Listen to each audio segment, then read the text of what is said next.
వార్త బీఆర్ఎస్ కేసీఆర్ సన్నిహితుడు కీలక నేత రాజీనామా తీవ్ర టెన్షన్లో కేసీఆర్ అంటూ వార్తలు అయితే వస్తున్నాయండి.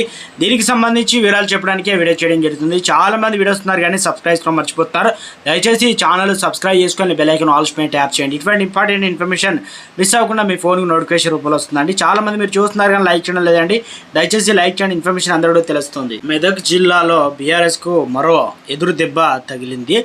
మాజీ ఎమ్మెల్యే చిలుమూల మదన్ రెడ్డి, గజ్వెల్ నేత ఎలక్షన్ రెడ్డి బీఆర్ఎస్కు గుడ్ బై చెప్పారు. మదన్ రెడ్డి ఎలక్షన్ రెడ్డి అనగా మాజీ సీఎం కేసీఆర్కు అత్యంత సన్నిహితులు.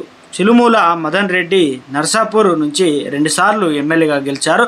మదన్ రెడ్డి ఎలక్షన్ రెడ్డి భారీగా అనుచరులతో కలిసి ఇక గాంధీ భవన్కి వచ్చారు. AICC secretary Rohit Chowdary Chilumula Madan Reddy Election రెడ్డిలకు కండువా కప్పి పార్టీలోకి ఆహ్వానించారు. ఈ కార్యక్రమానికి మాజీ ఎమ్మెల్యే మైనంపల్లి హనుమంతరావు, మెదక్ ఎంపీ అభ్యర్థి నీలం మధు హాజరయ్యారు.